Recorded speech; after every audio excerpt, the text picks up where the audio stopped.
Oh, hello. So maybe you want to actually talk about Cyberpunk. Maybe you actually find Cyberpunk really interesting. It's interesting. Well, what is it? We're all living for it now, right? With our mobile phone.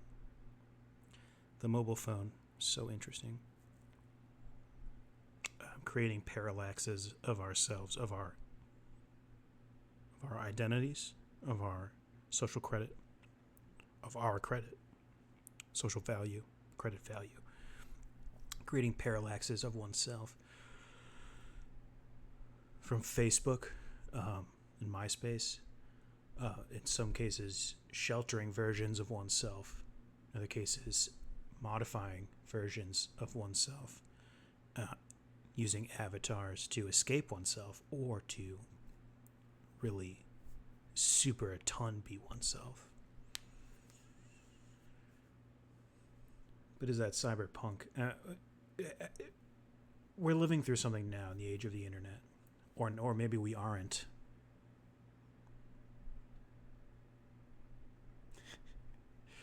But we are supposedly, and that's interesting, right? How do you connect though, right? How do you connect into an experience that has no real interface? You know, cyberpunk obviously is suggestive of reaching a point. Um, yeah, um, camera illiterate or whatever they call it. Reaching a point where you have implants, reaching a point where your interfaces with the secondary world, with the online world, with information worlds is actually part of your body, or you've made it close enough as to be part of your senses, as close as your senses. Is the Apple Watch? Um, there's VR glasses. Yeah, there's Neuralink, I guess. But when it talks about when you really think about truly tapping in, obviously, we could be talking about the drug epidemic of this country, that almost everyone is on drugs, that almost everything is on drugs, and if you're not on drugs, you're probably in danger of being lost in the dust of nothingness. Um, just sad because this chiral connection, this connective system becomes increasingly important, and that makes plenty of sense, right? In the previous video, it mentioned Mennonites, and that's a very drastic example of the system is very important when you don't want to be a Mennonite. When you don't want to be a Mennonite, it's really important that there is this system, this thing called a society, a country, possibly nations, several of them, companies.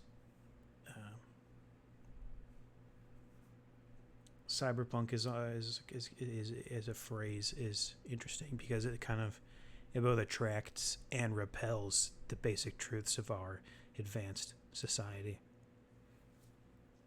because we are in fact way more implanted than anything that aesthetic could ever really capture, and at the same time not, I guess. I don't know. That was maybe a mid take. But I do, it is very.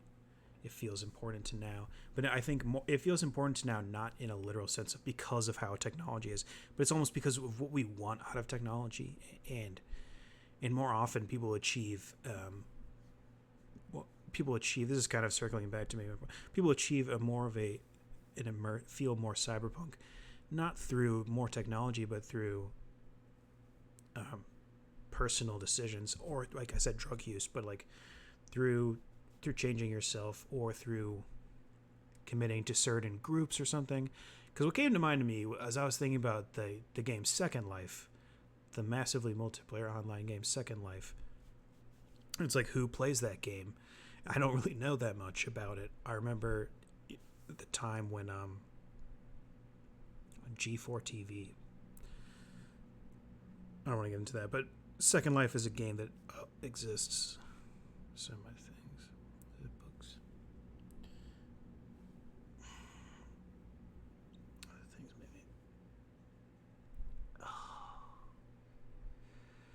just who's really into Cyberpunk? Who's really into Second Life? Right? Who's most excited to be doing Second Life?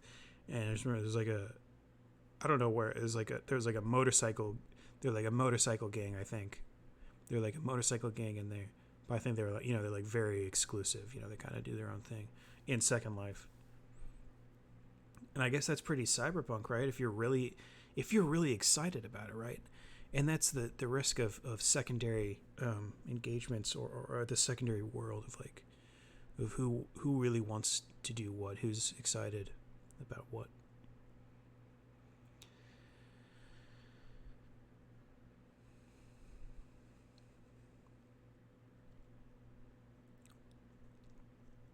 And even arriving at a place of technology, who are these humans? Because they're not basic humans. It's not, the difference between an agricultural society, and even within the early agricultural realm, there's various shapes that society takes. There's matriarchal societies.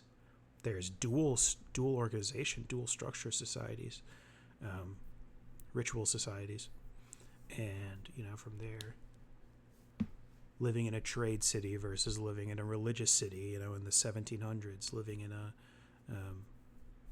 in a border town versus this or that. But at the time, what was cyberpunk in the 1400s was Christianity, was theology, and war, probably. And war was pretty cyberpunk, probably. War and Christianity, the belief systems, and the more universal systems of using existing capital, because it wasn't just Ground Zero, it wasn't the first peoples. Am I riffing here? Am I getting off? Subject? So what is cyberpunk? What is cyber? I want to imagine a cyberpunk book that takes place in a house in a desert. And it's just a man alone.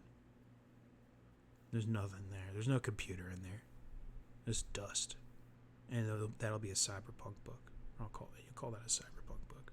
I'll make a cyberpunk book about two women who work at a tea house in a city, and they have a conversation. They start to have a conversation at a cafe after hours, and it ends up being like a 10-hour conversation. And it's not about computers really, but I call it a cyberpunk book based on certain narrative techniques used and certain conceits psychologically